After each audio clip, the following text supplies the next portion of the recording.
We're back for episode 5 of the Free State podcast. Stop moving around so much. I'm nervous. We're very close to having our new studio ready. So that'll be coming next It's episode. been a long work in progress. It's going to be very worth it though. We're bigging this up. Usually it's just a spare room in my apartment. And we're a bit late. It's hard to... Listen, obviously we talked at the start about like how little podcasts actually succeed or stay sustainable. Yeah, and by succeed we just mean are sustainable. Like it's actually that they keep on putting out episodes so little. And we've experienced that this is 2 weeks overdue, unfortunately. But that's okay. Apologies to everyone. Better done than perfect. Correct. And not done. So yeah, we're getting it done. And just before we start on this topic, how's things in your life? It's a bit like a lot of changes. So I'm injured again, unfortunately. But look, it's all part and parcel, I suppose, of the sport. I'm probably the first summer off that I've had since I started, I suppose. So it's nice to look at it from that side. Life's busy, hectic, but I wouldn't change it really. So it's all part of, I suppose, of life in general. Things are you're gonna get things thrown at you, and you just have to deal with them the best you can, I suppose. And that's as kind of applicable to sport and life and anything, I suppose. So yeah. How are you? How's Josh? Josh is good. Been a bit under the weather this week. Sore. He's scooting away from me. Sore throat, just absolutely wrecked. But there's things that were important this week that I needed to focus on and had to be done, unfortunately.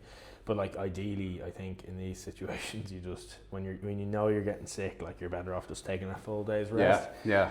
But unfortunately, when you run your own business, even though I know it's counterproductive, it's sometimes just I'm not sure it's possible. Yeah. So you get deadlines and this place wouldn't run without someone like you in charge. Well, it hopefully will at some point. Yeah. But yeah, right now it still relies on me. Yeah. So, but yeah, otherwise my life is great. I'm very happy. Brilliant. Thanks. Yeah. Welcome. So I wanted to talk today about fatherhood. Yeah. Because I know it's been obviously a huge change in your life. Mm-hmm. So tell us about Max. Max is my son. He's just over 1. He turned 1 at the end of May, and everyone I said he was 9 months. Said he was 9 months. Yeah. I was looked at you, I was huh? But I was at his birthday as well. Yeah, Josh was there. Brought a big present. But yeah, it's funny how everyone says time goes by so quick, and they grow up really quick, and you never believe people when they say it to you, just that won't be the case. It's gonna go we're gonna savor every moment. This is it's you do, but it does. The first year flew by, in fairness. It's mad that he's 1 now and finally sleeping through the night, which is huge. But yeah, it is such a life-changing thing, particularly your first child, which is everything myself and my wife always wanted was a family, family of our own. And yeah, it's just there's always ups and downs through navigating your way through what is a complete unknown, because no matter what books what you read on the internet about how to best prepare yourself for something as life-changing as this, nothing actually comes close to preparing you for, I suppose, the shit storm, I suppose, at the start, where you're just kind of scrambling at what the hell do we do? Or like you get home from, I suppose, the hospital after Elaine giving birth, and we just gotta stand there, and you're just like, why would they let us leave the hospital with a baby? We're in charge of a baby now. Like we're a life. Like do they need to do checks like to make sure we're suitable to leave? But yeah, I mean it is a complete like wing it kind of, and you just kind of learn as you go.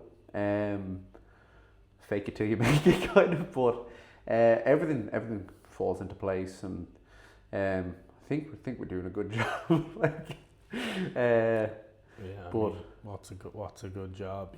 Like I suppose like every kid is different, every parenting style is different. Like, but it's just, I suppose, seeing I suppose you see his like development throughout like the year, and it's just like, oh, like that's class. Like each milestone like he hits, it's like, oh, that's a very advanced kid. Yeah, very advanced. Yeah. He can climb more or less anything now. And my jokes is every parent's like, he's very advanced. He's very advanced. He's way ahead of all the other kids. My kid eats so much dirt. Yeah, Max eats like, we were in the garden yesterday, and like I like do I just do like gardening and stuff like in my spare time, and like I think you have robot lawnmowers. They do all the work. Yeah, they do the grass. I do the flower beds, etc. Yeah. But I usually have like Max beside me, and like he's just like, he's this lovely like plastic shovel, and he sees me like digging in the flower bed. He's like copying me doing it, and he's just flicking it everywhere, and then getting like handfuls of muck and eating it and everything. So good for his immune system and all that. Like, but he eats. Yeah, so I'd say he eats about like his body weight in dirt a week. So like a few things that came through my head there. Firstly, like you were saying that, like, you're saying about the hospital, like, then, like, how can we have this baby? Like, surely we're not. Like, how are we supposed to look after this kid? But it's interesting because, like, it is the one thing we are designed to do. Yeah, it's like thousands and millions of years of evolution, and so you can't prepare. I think the it's just innate. Yeah, but you think we would be more prepared, just to be like, yeah, this is like very predictable. You can predict everything that's going to happen, and this is how you do it by the book, and like this is step 1, make a baby. Step 2, deliver a baby. But no, it's definitely like it's definitely not a straight line of progression. It's completely zigzag all over the place. But yeah, that's, I suppose, the joy and the adventure of becoming a parent, which I'd say a lot of people can relate to. I was having a conversation with a member the other day who has a 5-year-old daughter, and he was saying that he's been kind of he's been talking to her a lot about, like, not a lot, a bit about breathing. Yeah. Right? And how, like, he uses it in his life. Like, he sometimes focuses on his breath when things get really stressful and life gets hard. And then he said they were climbing the Sugarloaf. Yeah. And she got quite out of breath at one point. She was like, "Dad, I just want to take a seat here and control I want to do my box breathing." And I was like, "That is just..." Anyway, he was saying, "I've either created a monster or I've created a superstar." Like, yeah. But I was just thinking, I was like, God, I'm actually, it was the first time ever, I think, where I've been like, I'm actually really excited to have kids. Yeah. If I'm ever lucky enough, like, so that. And you're a good-looking guy. It'd be so cool to like work on stuff like that with them. So is there anything, because I know you're big into, like, kind of stoicism and philosophy, and how to maybe certain ways to approach life, and you'd be quite like, you think about it, be methodical about it. Is there any things that you like, life lessons you want to teach Max, or like it's difficult for me to say now, because like it's obviously very early stages of of him and Can't me talk as a father. So it's like it's yeah. I mean, there's maybe always you haven't thought about it. no, like there's always stuff you want to. I suppose you always want the best for them. Like that's like you put them as the priority, and you want to see them develop into the best person they can be with really good morals. Like just be a really good person, I suppose. And I suppose you want them to be a better person than you. You want to be like not physically. I'll do my best as possible for as long as I can, so that he can never beat me in anything like physical. But yeah, I suppose you want them to exceed you as a person. You want to make them a better person than you because you have all the experience, the learnings. So it's important that you impart that on them, I suppose. But like I want, like there's nothing specific, I suppose, yet. Like you kind of have to wait and see like how, when like he's talking, he's going around and he's doing his thing. It's tough now when he's like kind of all he's just saying, he just knows the word for banana. Is it banana? Yeah, he's like it's like proper first word. He's like showing banana. He's like nana. So is that all? Does he have any other words? Dada. And yeah, he says mama as well. So but like Nana came first. yeah, banana is like when you pick up a banana, he's like banana. Wow, 3 syllables. Yeah, no, yeah, very like advanced. I said, very advanced. And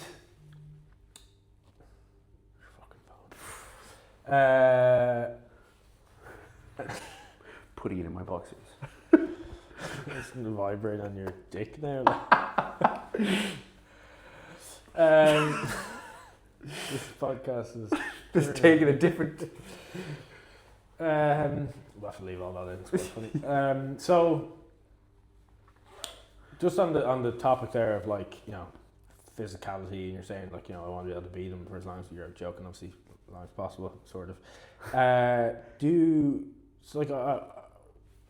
I speak to a lot of parents every day in my life, right? Yeah. Talk about their kids and all that stuff. And a lot of people would say like, I don't really want my kid to play rugby, because of like how physical it's become, I understand that. Yeah.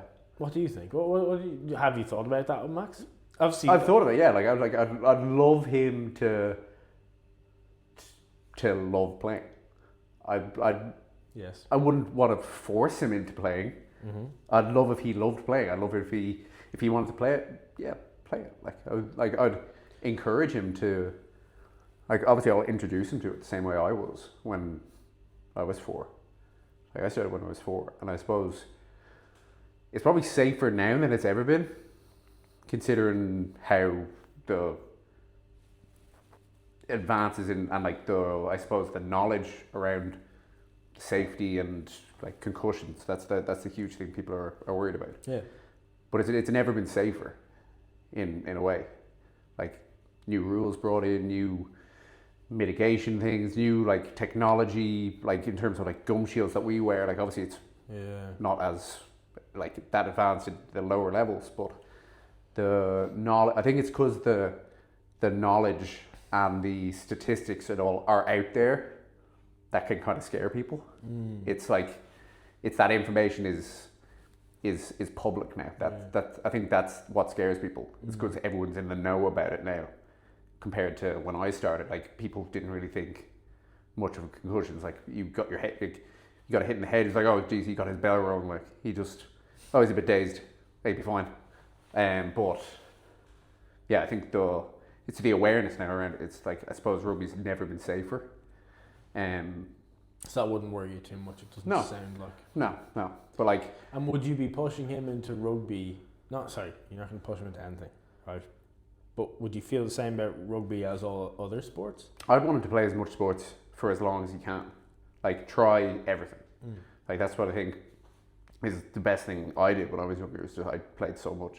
Really, for anyone who's interested, there's also fantastic evidence about non-specialising. Yeah. Don't specialise early. Like I know some parents who put their kids into like gymnastics and like kind of like Ninja Warrior style, like kind of like clubs and stuff, because just general movement, and I suppose it's that whole thing about general movement and activity has never been more important for kids today, because it's so easy for kids to just sit inside now. Like when we were younger, it was so easy just to go outside, kick a ball around. Yeah. Now it's never been easier for kids to just stay inside and on a laptop, on an iPad. Yeah.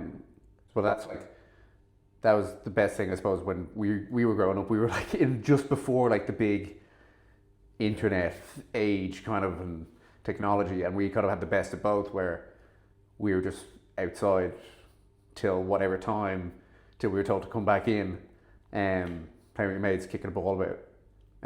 But yeah, I'd want him to do as many sports for as long as he could, and try everything and see what he liked. But I wouldn't want to kind of funnel him into like. Do you mind what he does as long as he enjoys? Like, if he didn't play sport, how would that make you feel? Whatever makes him happy. Yeah, that's a huge thing. I think that's where, like, that's that thing where like you can share a passion like with your kid, but if he doesn't enjoy doing it, what's the point in, like, if you don't enjoy being there yourself, like, you're not going to, it's not going to be beneficial, I suppose. But like I'd want him to pursue what he would want to do. Do you think he might feel a lot of pressure to play rugby and try to be as good as you, and big boots to follow? Is that the phrase? Yeah, I suppose. But do you think he might feel pressure? Like maybe. Like I was like, I always felt, when I, like, this is kind of completely different. Like I remember when I was younger, I really liked rugby because my dad loved rugby, and my dad just encouraged me. He never like, it was never like, I never felt I was pushed or forced to do it. I knew that my dad really enjoyed rugby. Like he shared that with me, and I really enjoyed rugby off the back of that. And like I remember people always telling me when I was younger how good of a rugby player my dad was, and I was like, oh, I'd love to be as good as my dad. I never saw it as pressure. I was just like, oh, like I'd love to like be like that too. I'd love to like emanate that. I'd love to share that with him. And I suppose that was like, it was a really nice thing, because it was never like a forced, it was never felt forced, but it was always just a really nice kind of shared thing, like going to rugby matches, going to like rugby training. Like I remember he was like my first kind of coach when I started out. He bought me all my boots when I was younger. Like it was like, even like brought me to like meet the Leinster players and stuff like that, like small things like that. Would he go to all your games? Yeah. No matter if it's at home or in Australia, Japan, like you go travel anywhere. Sorry, but even from a young age. Oh, from a young age, yeah. Jeez, wow. Yeah. And do you think that was, as a child, do you think that was very important to you? Yeah, because I always knew he was there watching, like him or my mum when I was younger. Like, would they both have gone? Yeah. Like it was just, I suppose it was nice, and you could always hear them on the sideline, which is really nice when you're a kid, like sure. having that kind of support, and you're just like, oh, you're kind of like looking over, like hoping they're watching, and they always were. So, that was always like, it was always a nice, it was a good driver for me, because I saw how happy it was making them, and then in turn that made me happy. That was like, it's funny, like I don't remember, my mum used to go to all my games, but like I don't think I recall my dad going to one of my sporting events. Really? Yeah, which is really interesting, because like he was big into sport. Yeah. Loved sport. But then he never missed like a graduation of mine or anything. He always really cared about. Really big kind of life, like really big. More for some reason, like he just really thought my degrees were like amazing, and like I'd be getting first class honours, and he would never miss a graduation. But yeah, sport never. Really? And so I reflect on that a bit and think about how it may have affected me, or just interesting to think about. Has becoming a father changed your, or how has it changed your identity? Like it's a huge shift from like the person you were. Like life as you knew it is completely changed. Like your schedule, everything just is revolved around like looking after Max. Like it's making sure, like it's making sure he's like can grow and develop, and like it's like that's the, I suppose you put that as the priority. But yeah, like you think back to like before you had kids, and you're just like, what do we do with all our spare time? What do we do when we didn't have a kid? Like you think about all the like the time you had before compared to the complete opposite when you have a kid. Like everything's just like it's like incredibly fulfilling, but it's just like there's no point in kind of looking back and hoping that life will be the same as it was, because it's changed for the better. Yeah, because that kind of scares me about having kids. Like. Really, I suppose it's just like it's what kind of I suppose it's the trade off you make. Like if like true. Yeah, and it's kind of, I suppose it's one of those things that people got to tell you, but like it's always like that's where you'll be putting your time, and like that's why you have to be very good at being adaptable to different schedules. Yeah. And schedules just ever changing. Squeezing in things, like I remember in the summer, like when I got back from the Lions store, like after like when I was kind of like doing all my own training, and I'd be up at like 4:30 in the morning to go and do my own training, because I knew he'd wake up at like 6, so I'd get up, do all my own training, because that was the time I could carve out for myself. And then after that, I knew kind of the day then. So like if I could carve out that time for me, I suppose it was important to be able to make time for yourself, whether that was getting up earlier or training later at night. That was like important for me. Yeah. But you had to do it, right? Yeah. Do you think there's any, like, I feel like with social media, and there's just a lot of optimization and perfectionism with our lifestyles and health, and was there anything when, like, do you feel like, is there anything, I wonder, that you could say to the odd, like, I feel like there's pressure to be a perfect parent. Yeah. Do you know what I'm getting at this? Like, you know, like you need to be doing this, or you need to be, I don't know, there's so much education, so much information. Information overload. Yeah. And like, do you get what I mean about the kind of optimizing and making sure it's perfect? Yeah. You should be doing this. Yeah. You should be doing that. I was saying this to Elaine like not that long ago. You think about how we were raised, and then how like our parents were raised, which not that long ago. We're fine.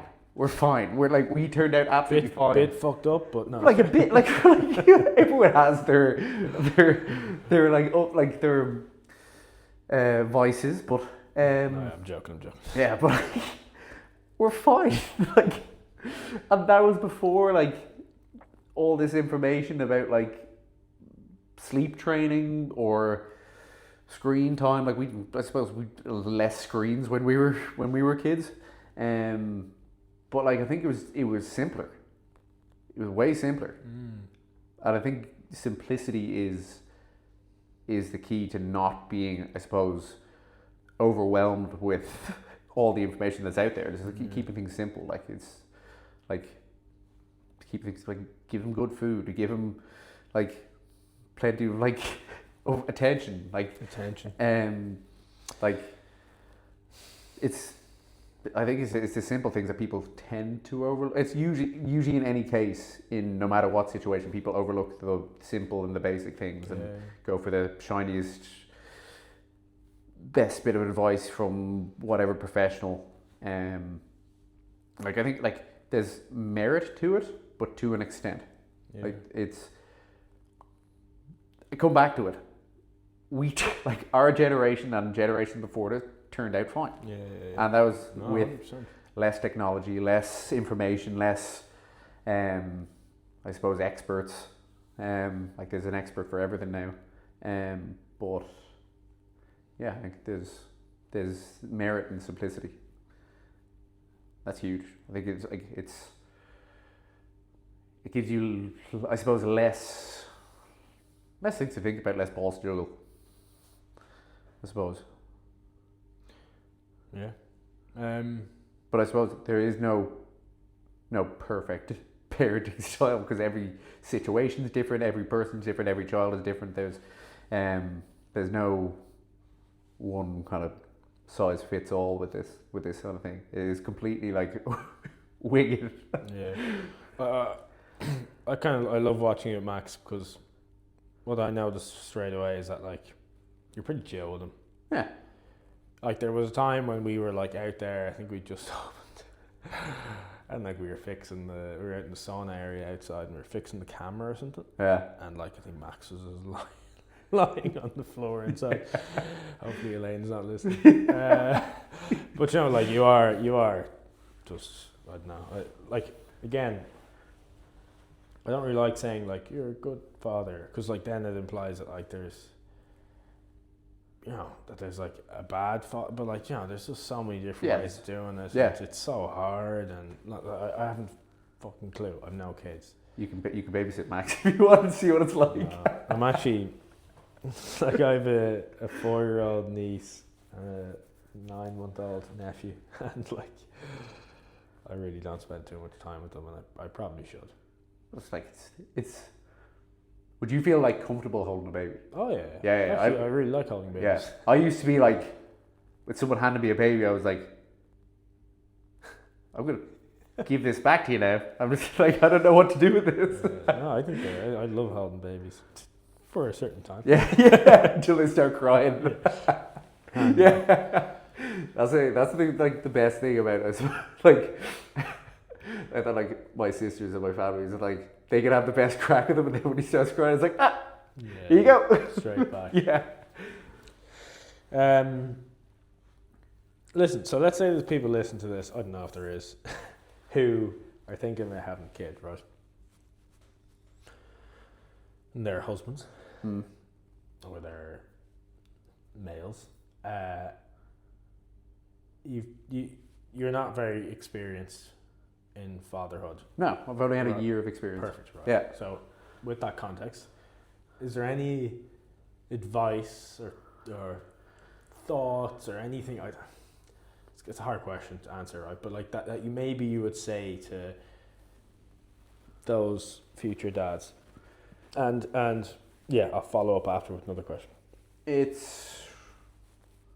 suppose like it's incredibly overwhelming, and like you have to be ready to change yourself, and I suppose change out of the mindset from when you were like two people and when it was just you, and you were spending so much time together, I suppose, with your partner, to I suppose be prepared for kind of all your focus will be put into the baby and the child. Like you need to be, I suppose, prepared for like the lack of sleep. Lack of sleep was huge, like, and a lot of things can stem off that, like your mood, your general kind of like, I suppose the strain it puts on everything else, like when you're trying to put all your energy and effort into making sure that your baby's well and well looked after. I suppose the strain it can put on other parts of your life, like the relationships with your spouse, with your partner, and with your friends. Like I suppose how little time you have for other things like that. But I suppose like it's being as well prepared as you can, and I suppose to change from kind of one way of thinking to the next, because one day it is just the two of you, and then next day it's three, and then life as you know it has changed. And like, I know social media and everything can glamorize and can be like, you see everything and everything looks perfect and shiny and nice on the outside, but it's incredibly difficult to navigate that for personally. I can only really speak for myself, given my job, whatever else I have like going on in my life. Like last year was incredibly busy. Like I was in a very unique position that probably not a lot of people would have been in. That Max was born 2 weeks later. I left for 2 months. So like that is obviously incredibly tough, on my wife, but also on me being away for 2 months. I am like very small part of that. Like I was the one dealing with it, but like very kind of, I'm away quite a lot with work and stuff like that. Like we don't really have paternity leave. Like, I mean, I suppose it's being as prepared as you can be, and I suppose no advice anyone could really give us could really prepare it. You kind of just have to experience it, which is kind of the worst advice. Well, maybe that takes the pressure off. Like, maybe, and that could be your answer. But it sounds like it's more like, it's kind of like more prepared, but in a psychological sense. Like just know that things are going to be very different. And then, what about?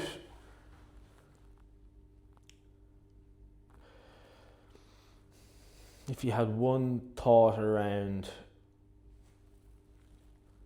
to help your spouse or partner? I suppose just be there for them. Listen, like, men are very good at finding solutions and being very logical. I think it's just like being there, because like it can be quite a really lonely time for a mother or a father, like when you're kind of in that parenthood, when all your focus is just on the baby, and I suppose you nearly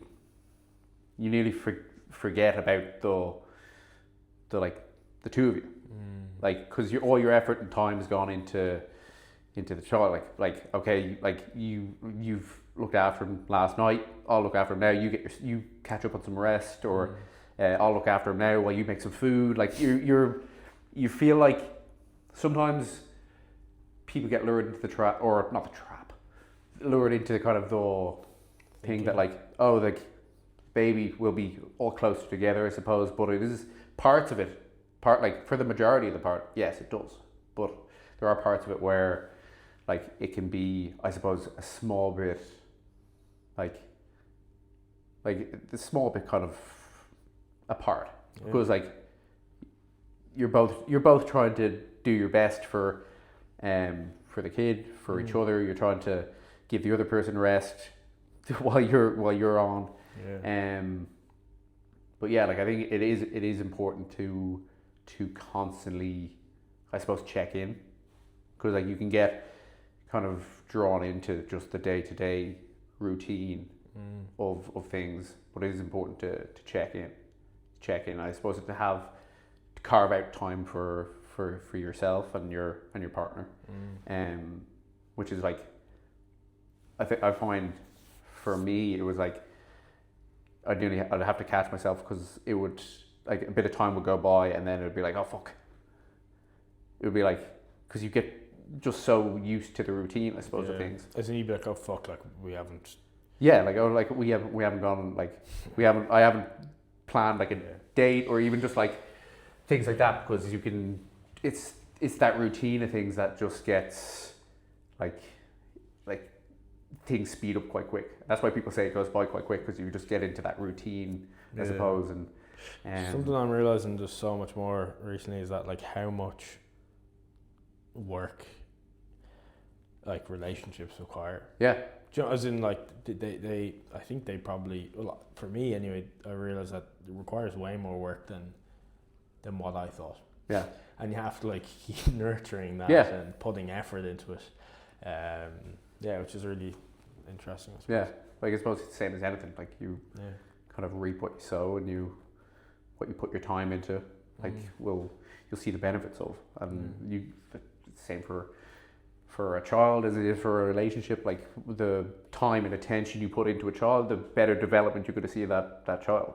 It's just, like I feel like I'm talking here like I have like 10 kids and like I'm only a 1 year experience here with a child.